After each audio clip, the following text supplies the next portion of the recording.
Good evening and a very warm welcome to Tara Institute.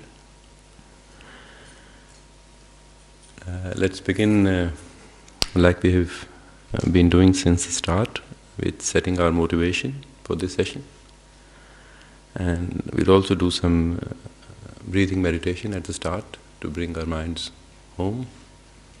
So please find a comfortable posture, a cushion or chair, whatever suits best. So the idea is to be relaxed and yet alert. So if you're sitting on a chair, keep your feet firmly on the ground. And if you're on a cushion, cross your legs, hands gently resting in your lap, right hand on the left, thumbs together. Keep your back straight, but not tense. Chin tucked in, eyes slightly open to let some light in.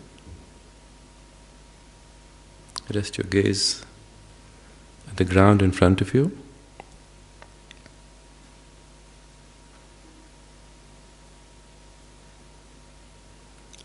Relax your body and let go of all tension. Letting go of the day, whatever troubles or concerns or achievements that came to pass today, just let them go and bring your attention fully to this moment.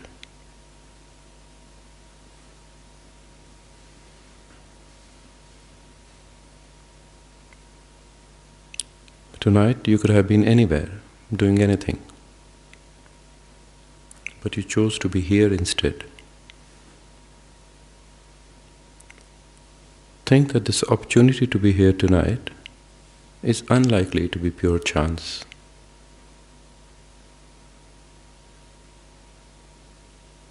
Think your presence here tonight may become the cause to deepen your own understanding of genuine happiness.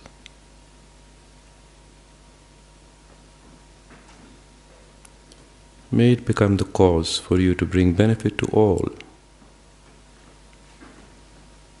those you hold close and those you hold distant.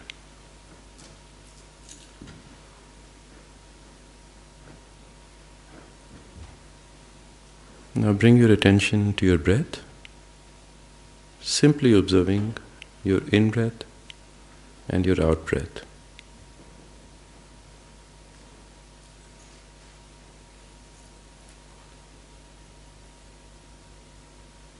Merge your mind with your breath.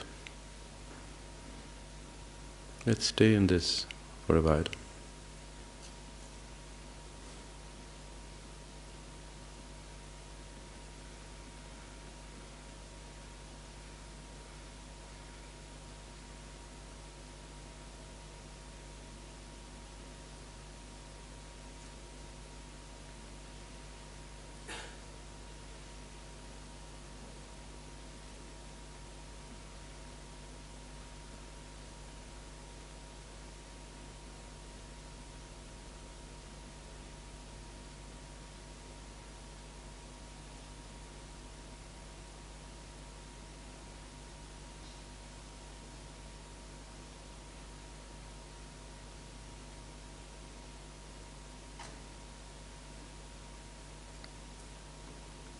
Thank you.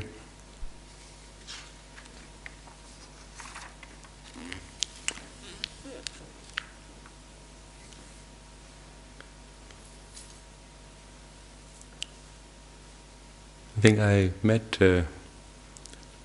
some of you over the last 2 weeks, and for those who haven't met, a little bit about myself. My name is Ashvini and I have been a student at the Tara Institute for over 10 years now, and this is my first month presenting in this manner, and I want to thank all of you for your patience and your encouragement.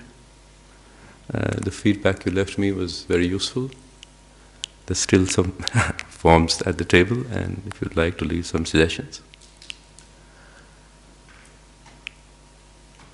I am eternally grateful to Venerable Geshe Doga and his long-time students for having taught me whatever little I have learned.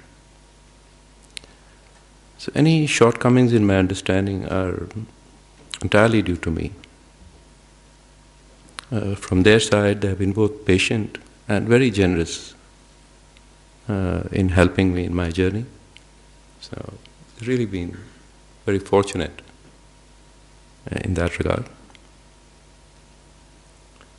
So some of you have been here before, but anyone here for the first time? Yeah. So a little bit about Monday nights. So the purpose of these presentations is to present ideas from Buddhist philosophy and psychology, and the aim is for these sessions is to be thought-provoking. And so, as I said in my last presentation, it's important to relate what is being presented here with your own experience and your own reasoning, and you can accept what you think is reasonable and put aside what doesn't stand the test of your reason. Because without deep conviction, which is a prerequisite for change, so unless we have tested these ideas and questioned them, they don't seem to help. They just become somewhere in our consciousness and we forget about them. So it's good to test them and to apply them to our own experience. So we'll have some time at the end of the session for some questions, and hopefully we can have some discussion at the end of this presentation. So this month's Monday nights we have been exploring a quote from His Holiness Dalai Lama, which reads, "If you'd like to be selfish, you should do it in a very intelligent way. The stupid way to be selfish is seeking happiness for ourselves alone. And the intelligent way is to be selfish is to work for the welfare of others." So we framed 3 questions to understand this radical way His Holiness is suggesting. In the first session we talked about what is happiness and what is this thing that we are all seeking and where can we find it. Last Monday we explored obstacles to this genuine happiness and what are the obstacles. And tonight the question that we hope to discuss is how can we transform our minds to overcome the obstacles that we identified. So I'd like to start with recapping briefly where we are, so that we know where we are at with our discussion. So we started our journey with what is happiness and where do we find it. So we first discussed this universal and very pervasive wish to be happy. All humans, animals, insects wish for happiness and wish to be free of suffering. All our mental, physical activities are driven by this strong and innate wish to be happy and to be free of suffering. And as His Holiness says, that it is not just a wish, but it is a right. We have a right to be happy, and we deserve to be free of suffering. So we looked at His Holiness's definition of genuine happiness as a peace of mind, a degree of composure where external stimuli or even hardships count for little. And as His Holiness says, the key to human happiness lies in our own state of mind. So too do the primary obstacles to our happiness.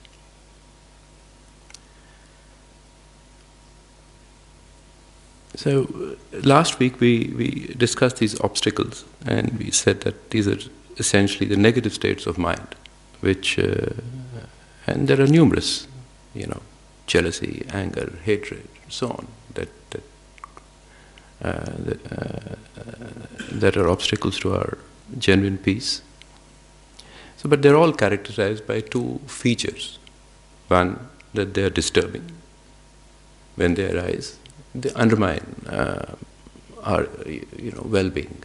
They create an internal turmoil, and we seem to lose our self-control and our mental freedom when these states of mind arise. And the other feature was they're delusional. They take away our ability to have a good perspective of what is really being presented. So they distort our perception of reality. So they're delusional in that way. So 2,500 years ago, when Shakyamuni Buddha followed his own journey of inner inquiry and discovered that at the heart of all these suffering states, there are just three: attachment, aversion, and ignorance. And they comprise most of human suffering. So attachment is that, as we discussed, drives us to cling or to hold to things that we want. Aversion drives us to avoid and resist what we don't want. And ignorance, it's our inability to see things as they actually are. So it is said to be the root cause of both attachment and aversion, this ignorance that we can't see how things really are. So, we use some examples, but let's kind of come back to this and discuss, use an example to illustrate this. And I can share with you my own experience in preparing to present for Monday nights. So, as I mentioned before several times, that I felt very nervous when I was asked to present on Monday nights. And as you can see, I'm not a natural public speaker, so it was a bit of a challenge. I have been attending teachings for a long time, and the subject was somewhat familiar. But yet the thought of sitting here and talking to you completely petrified me. I felt a great number of negative states: anxiety, fear, self-doubt. What if I freeze on stage? What if my presentation fails? How will you judge me? Have I practiced the teaching so well that do I have conviction in what I'm going to present? So many things, so many thoughts, and so many negative states of mind. So, based on what Shakyamuni Buddha taught us, all my suffering comes down to these three things: ignorance, attachment, and aversion. I certainly did not remember it at that time, but now looking back, since this is my last day, I can think a little bit more clearly that, how true it is. How true it is. My suffering started with this image, the image of myself, an independent, fixed mental image, Ashvini. This image that I want to protect, I want to enhance. So that's just an idea that I started with. And this is my mind of ignorance. It's not able to see myself as what I really am. A self made of essentially non-self elements. Continuously an ever-changing phenomena. But in my mind I have this mental image of myself, which is something that I've created and I want to protect. So on this fixed image, I place desire. And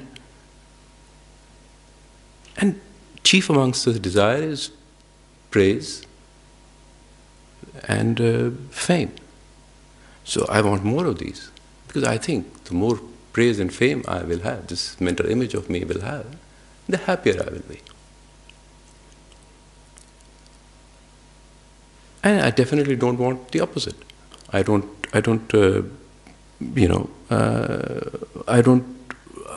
I don't like if I will be humiliated or criticized. So mind of aversion has arisen. And in my mind, this mind of aversion is actually making things much bigger.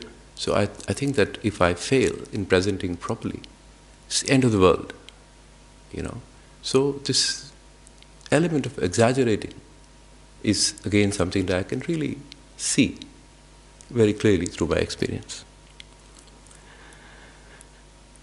So you can see that all this links back to the very high importance I give to my own self-image.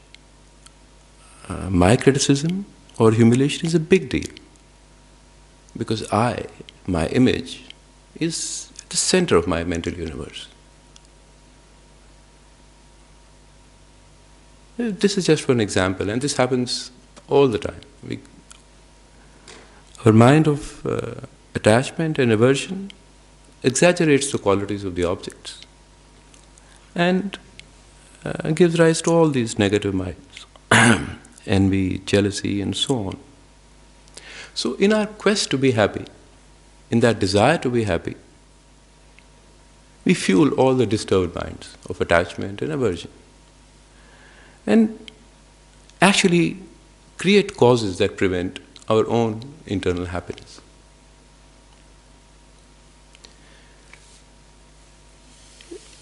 So we can see that, and we can relate it to our experience and just see how these three poisons, as they're called, aversion, attachment, and ignorance, are obstacles to our genuine happiness.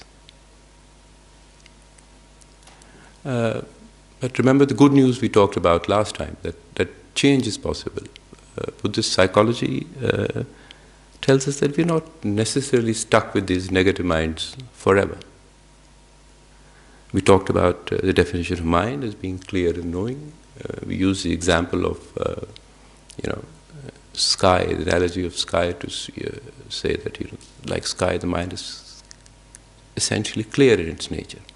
And thoughts that arise are like clouds, which temporarily obscure the sky, but eventually are blown away by the wind. So our primary mind is clear. It is neutral in nature. It's neither positive nor negative, but it is accompanied by these mental states, these mental factors which arise. They color the mind. The mind gets energy from them. It colors our consciousness at that time, and then they settle down. So that there we can see there is a possibility of change, because our mental state or how we feel is never constant. It changes from moment to moment. So in that we can see there is a possibility that we can change the way we are and how we think. So that comes, that takes us to this question for tonight, is as to how we can transform our minds to overcome our obstacles to genuine happiness. So from Buddhist perspective, in short, we need to cut the root of suffering, the self-cherishing mind. That's the short answer.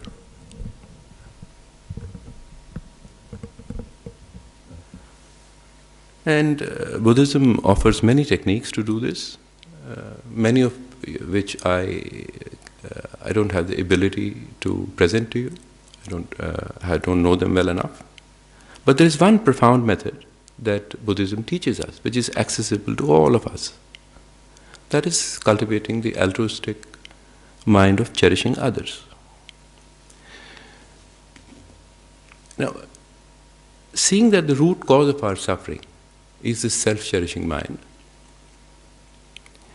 if you could find a way to somehow weaken or eventually overcome this habitual and very strong thought of self-cherishing,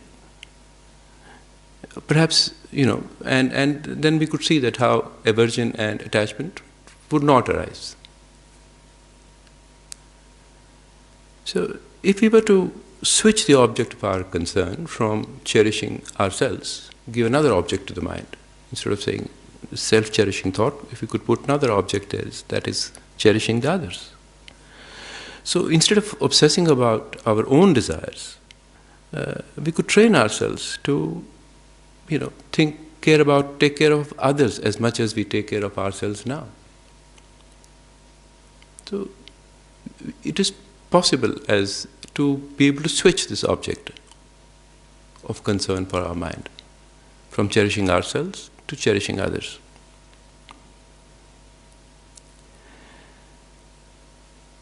So when we switch this mind and we focus on the welfare of others, what we are actually doing is very counterintuitive. We are doing something which is actually good for us. So I think I'll probably use an example to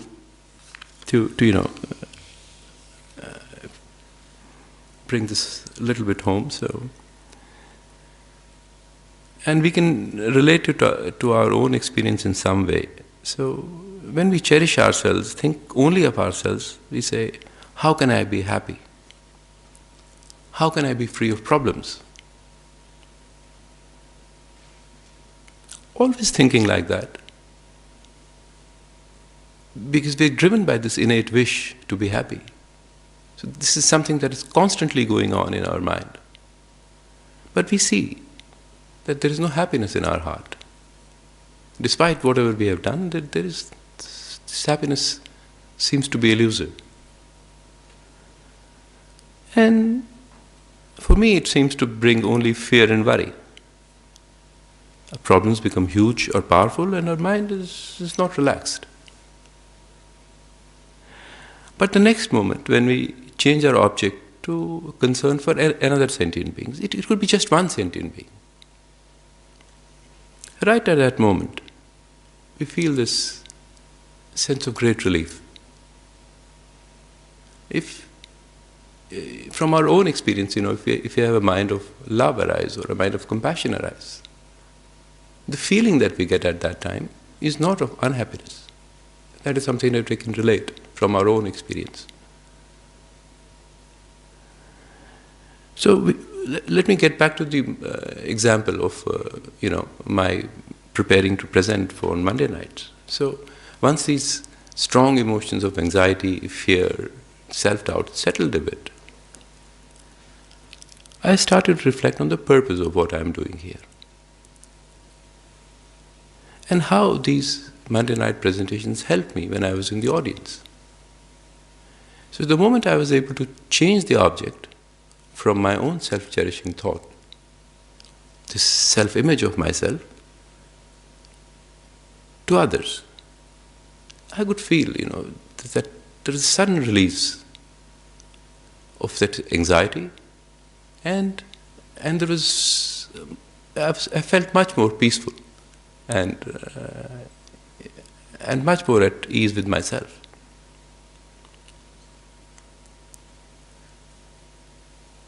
So, from a Buddhist perspective, we can continue to deepen this exchange, our concern for ourselves with a concern for others.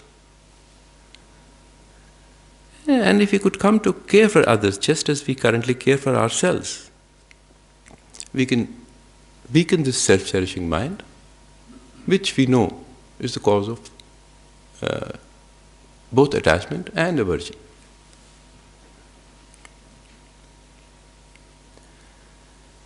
So this gives rise to a question: if it is it possible? How can we do it? Our sense for concern for ourselves is so ingrained, so instinctual, so much part of our own being. So is it possible, and if so?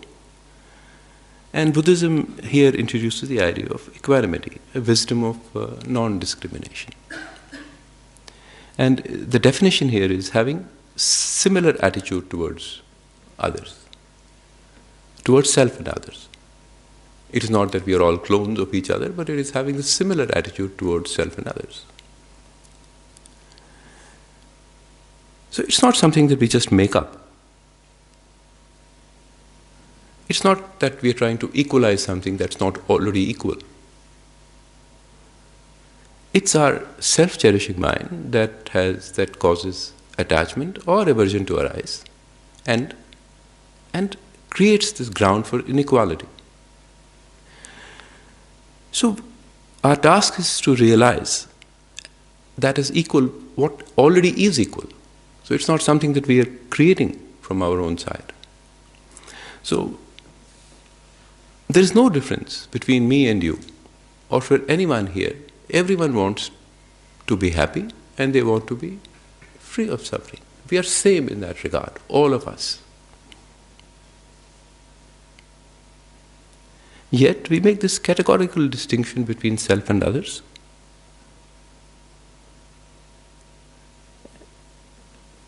Now, if you look at this idea of, the very idea of self and others, if there was no other, there would be no self, and vice versa. They are, the example they used to teach this is distant and near mountains. So if you are here, the mountain far away from you is a distant mountain. But if you go to the other side, that mountain becomes a near mountain. So self and others is a concept that is essentially, they're interdependent. It is very much depending on the point of reference. Another example they use is to look at the river, this bank and the other bank. So when you're on this side of the river, this is this bank for me, but for the person who's on the other side of the river, it is that bank. So for you, I am the other. And for myself, I am the self. So we can see how this in itself is a very relative, and both these things are very interdependent. I listened to a teaching some time ago, and which helped me relate a bit to this subject, and I'll try to give a brief summary of that here. So it started like saying that, look at my hands. I'm a right-handed person. So with this right hand, I have, it can write. I've written many emails, thousands of reports. I take notes this hand takes notes when I am attending the teachings. And yet my right hand is never proud of itself. My right hand will never tell my left hand that you are good for nothing. You don't write. You don't help very much. Because what my right hand has this wisdom of, equanimity. Because it feels that it is the left hand at the same time. So I'm using this example, not that this right hand has a mind of its own, but that's how we are. So,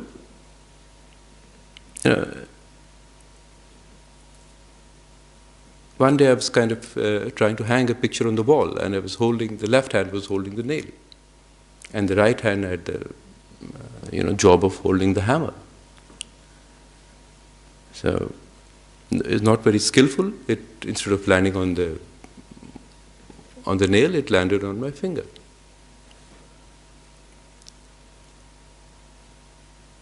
At the moment it realized its mistake, and it caused suffering, immediately it dropped the hammer and took good care of the left hand.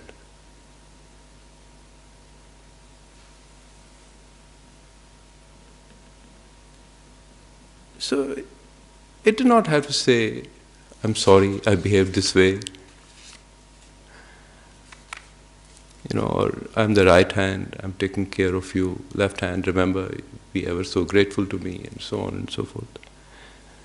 So this wisdom of non-discrimination, where we can consider ourselves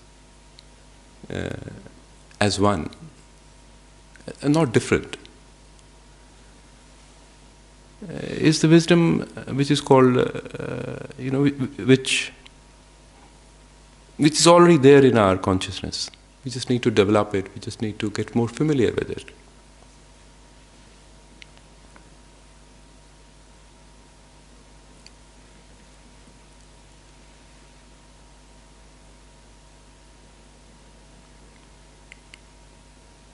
If, using the same example, is the right hand ever afraid of the left hand? It is, the fear comes from this not having the wisdom of non-discrimination.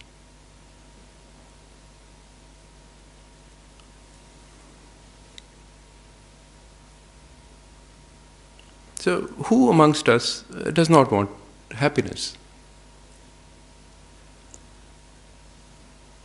And who wants to suffer? I'm sure none of us. No one wants to be not happy, and nobody wants to suffer. So we are all equal in that way. We are essentially equal in that way, in wanting happiness and wanting to be free of suffering. But when suffering arises in me, I want that unpleasant feeling to stop immediately, right at that moment. Out of so many people, countless people, billions of people, my self-cherishing thought chooses me. That just one person, and completely ignores the rest. Completely ignores the rest. Whereas we can understand that all of us want to be happy, and all of us want to be free of suffering.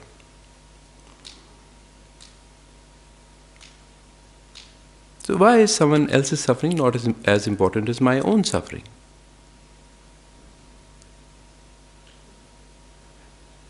The idea I'm trying to bring about here is that the inequality that is at the source of seeing the self and other in a different light. It's a difficult one for me even to it is, I can get some intellectual understanding of it, but to actually practice it, to be able to put it into practice, it takes a bit of effort, a constant reminder. And examples that I'm trying to give you, I don't know whether they ring a bell with you or not, but these are some of the techniques that I kind of use on myself to, remind myself all the time that how equal we are and how easy it is to forget. That, and how easy it is to get obsessed with the self. How much ingrained this thought of self-cherishing is, and realizing that this self-cherishing thought is the cause of all my suffering. And yet, I seem to be powerless, completely powerless to change it. So another example that I use often to think about, and I read about it somewhere, is that if two equally hungry or thirsty people came to your door, and you look at both of them, and you choose one, you can come in, and to the other you say, you go away, you can't come in. It is the same predicament, same predicament. Our self-cherishing mind picks me, feeds me, takes good care of me, and completely rejects the others. Whereas there seems to be no logical, basis for it. Even if you don't have any religious belief, we can see how this kind of mind is really illogical and ridiculous. What is the basis on which, when we look at self and others as a relative construct, when we look at all the things we do are governed by this innate wish to be happy and to be free of suffering. All of us are same in that way. Yet, we don't see it that way. We don't behave. It's not natural to us. So given that there is a logical basis for exchanging our concern with the concern of others, and it seems to be in accordance with reality, if we think logically. So how do we actually do it? How do we go about doing this process? So, the first way is to use our day-to-day lives, our day-to-day experiences. as we live, and to increase this mind of cherishing others. So we can use our interaction with the world to constantly remind us of the kindness of others, for example. So we familiarize our mind with the way of thinking, that if we can start thinking about how kind others are to us, we will generate a little bit of warmth in our hearts. And maybe the self-cherishing thought could become weaker. There might also be a wish to repay some of that kindness. So that again, then the object of our mind becomes other instead of me, and therefore there is a sense of release. So we're all heading to, Christmas and holiday season, and we'll all be enjoying possibly good food, some presents, maybe some interpersonal issues that might arise when we spend a lot of time with our loved ones. So maybe someone is not as kind to us as we would want them to be. So these are all our mundane living experiences. How can we use these experiences to enhance our mind of cherishing others? So, for example, when we eat, a good meal, we could think, food, which is such an important part of our, sensory enjoyment, it comes from fields.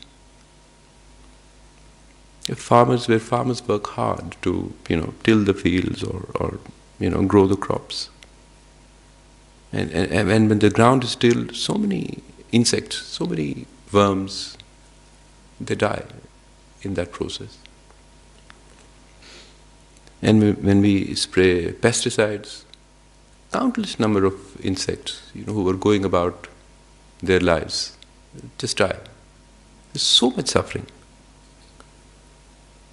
And without the suffering and hard work of these sentient beings, there would be no food to enjoy. So when you visualize this whole trip from the farm to your plate, you can see this unbelievable number of sentient beings who have made this food possible. Without their suffering and without their kindness, there would be no food for me to enjoy. Then it is very difficult to eat that meal with the self-cherishing thought, without the thought crossing our mind that of a concern for so many beings, or appreciating the kindness of so many beings which have made that experience for us possible. So similarly, when we receive presents, we could think, where are these presents made? They're made in so many factories around the world.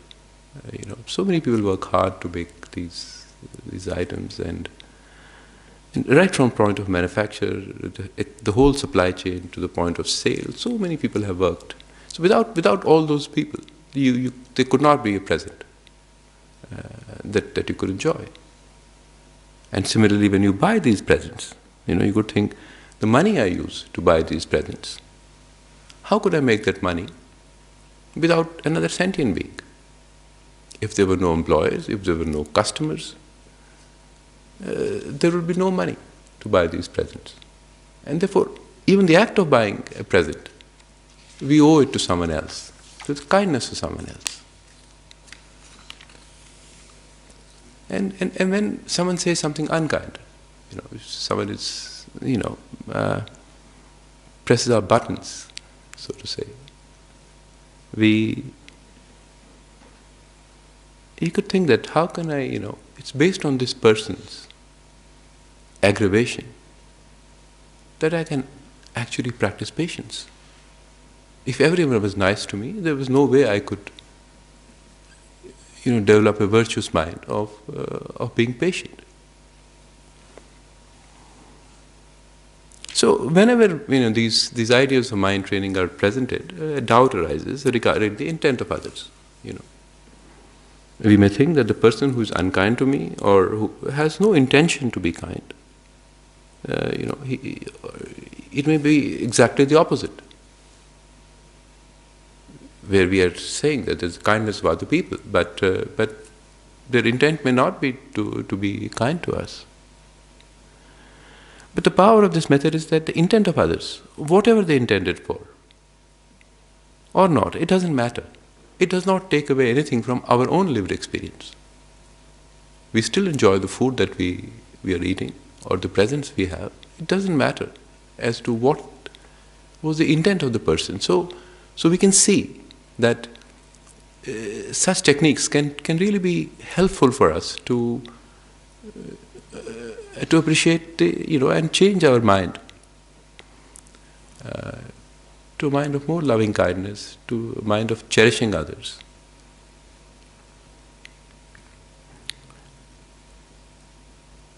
So when we begin to understand, and appreciate that how much each moment of our life, each moment of our living experience comes from from others. We could possibly work towards building this. If we could cherish others as much as we cherish ourselves. So there is a possibility. You can see that there is a possibility of doing this, and we can use these techniques. And the other method that is taught is through a formal meditation practice. So in a meditation, we make a concerted effort to familiarize ourselves with the mind of cherishing others. We strengthen this familiarity in the session, and then carry this with us in our day-to-day lives and in our experience.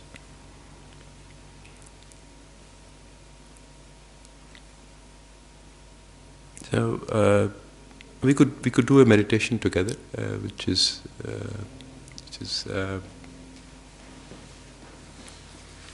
it's called Tonglen meditation. Tonglen in Tibet, Tong is giving and Len is receiving. So it's a giving and taking meditation.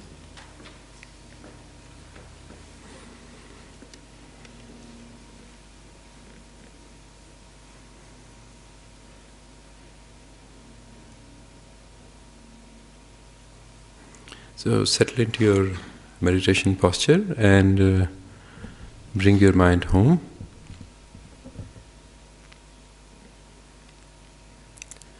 So all beings want to be happy. They have basic needs for food, shelter, being comfortable, feeling safe and loved. And they have things they wish for: friends, possessions, satisfying job. All beings also wish to be free of every kind of pain and problem.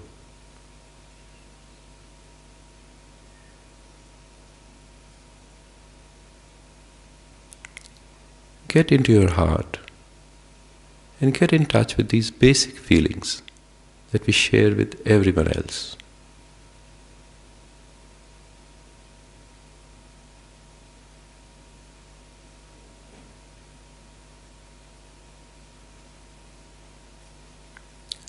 Recognize that everything you do in your life is motivated by the wish to be happy and to avoid problems.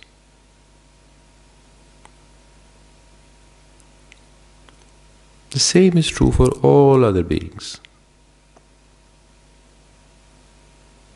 And don't feel that there's anything wrong with this feeling. We all deserve to be happy and free from pain.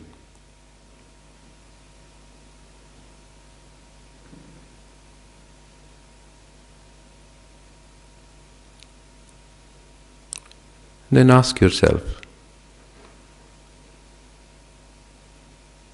if we are same in wanting to be peaceful, happy and satisfied, and not to experience any unhappiness, pain or problem, then is it right for me to care only for my happiness and my problems?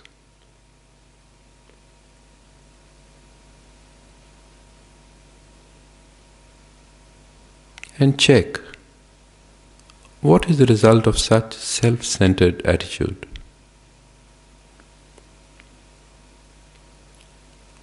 Does it bring you happiness you want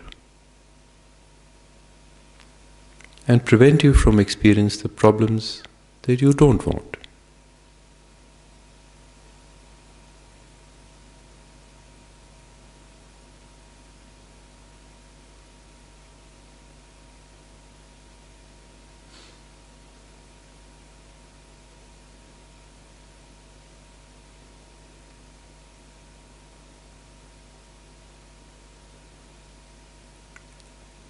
Try to recognize that self-centeredness is counterproductive and feel the wish to become less focused on yourself and more loving and caring towards others.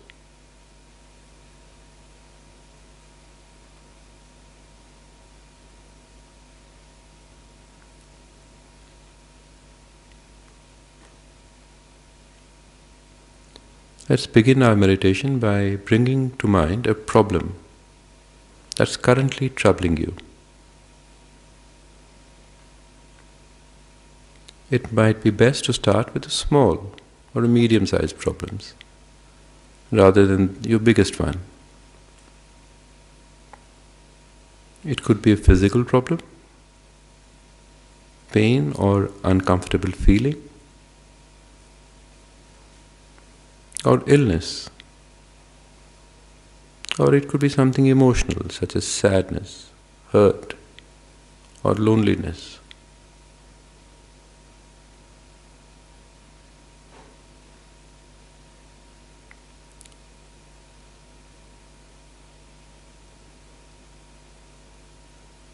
Allow the problem to arise in your mind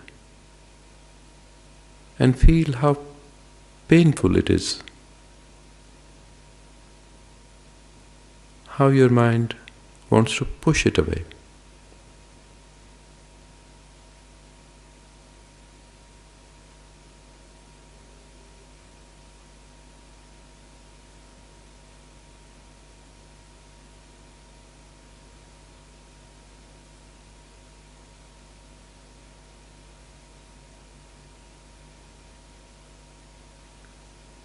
Then think, I'm not the only person in the world experiencing a problem like this. There are many others.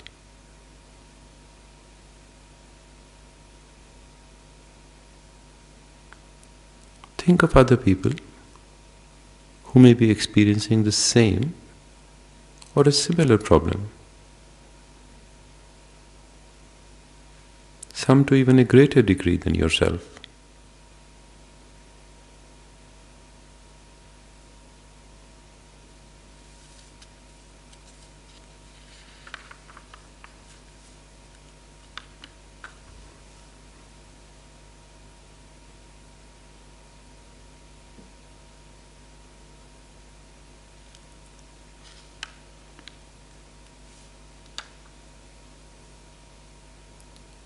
Generate compassion for them, thinking and really feeling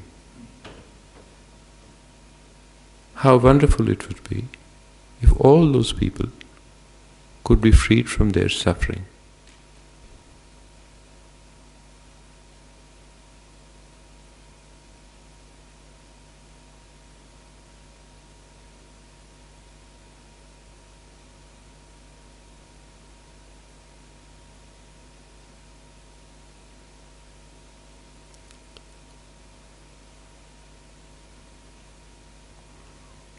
Then decide that you will take your own experience of this problem with the compassionate wish that by doing so, all those other people will be free from their suffering.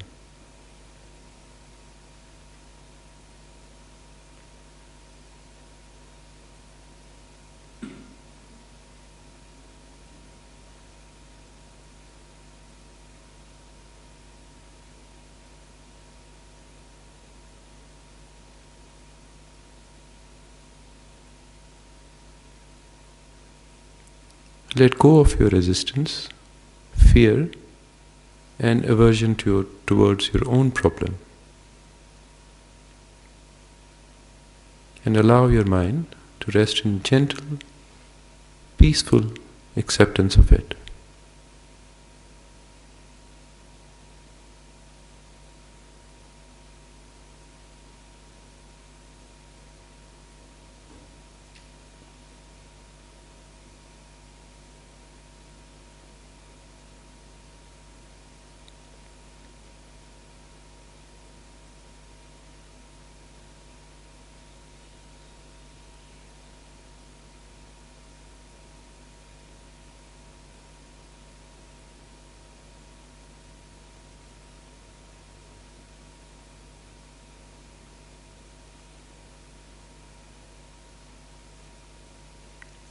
Thank you.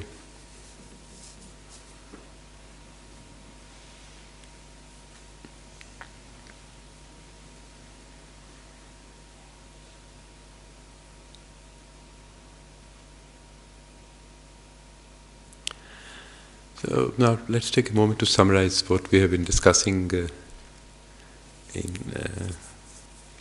what we have discussed this month. So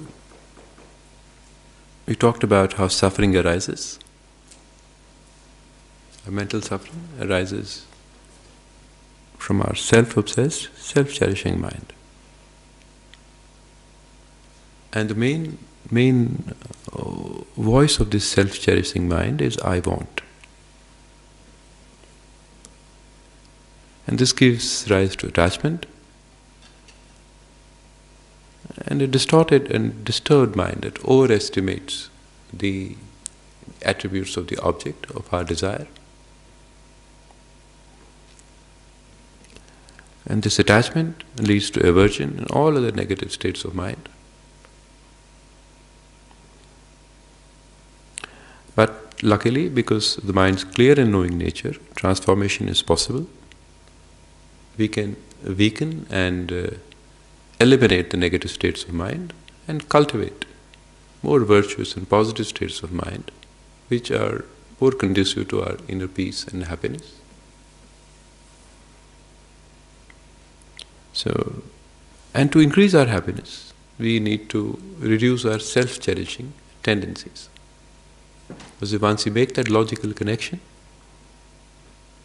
so to do this, we can, familiarize ourselves with kind and compassionate thoughts in our day-to-day life, as we talked about some examples, remembering the kindness of others and taking the focus away from our self-cherishing habit.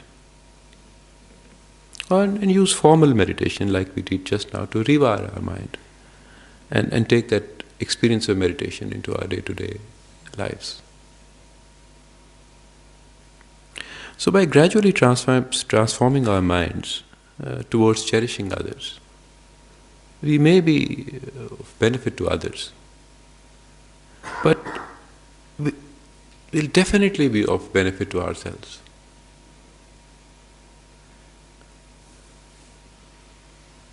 So now we can start to understand His Holiness's quote, which inspired the Monday night's presentation this month. So if you'd like to be selfish, you should do it in a very intelligent way. The stupid way to be selfish is seeking happiness for ourselves alone, and the intelligent way to be selfish is to work for the welfare of others. So the self-centered attitude that seeks happiness for ourselves alone, this self-cherishing attitude is a stupid way, because all it does is fuels attachment and aversion.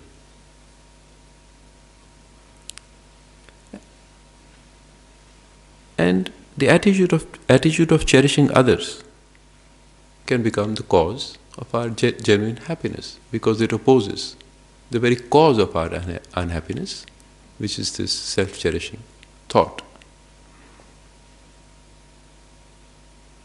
So I think I'll stop here for this evening, and we have some time for discussion or questions.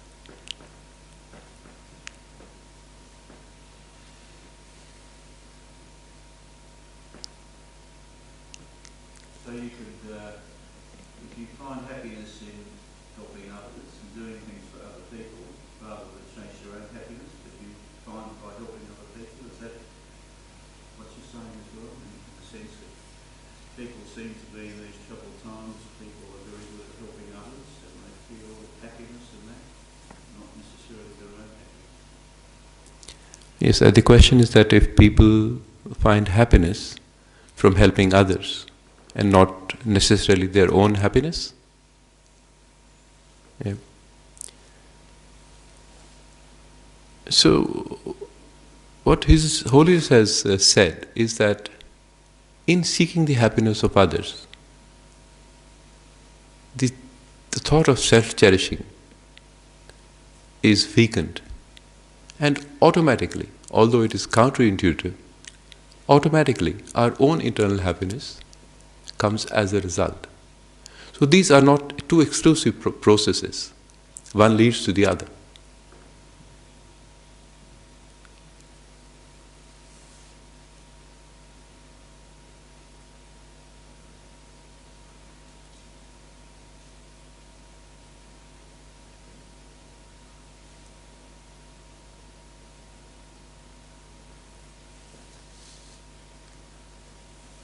So if there are no more questions, we could possibly close with a dedication.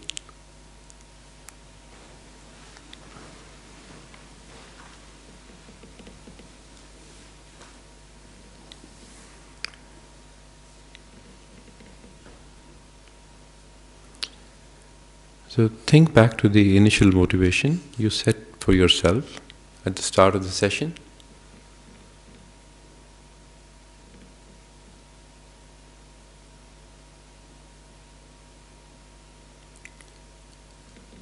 Generate the strong wish that any beneficial outcome from the last 60 minutes,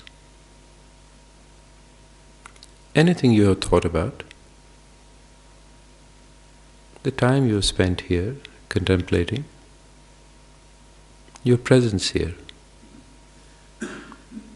may it become a cause for you to achieve your own motivation.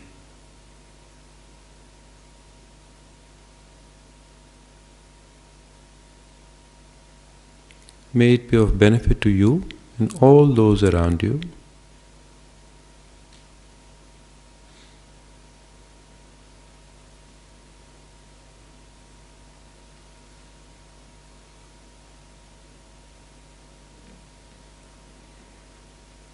So, thank you all for coming.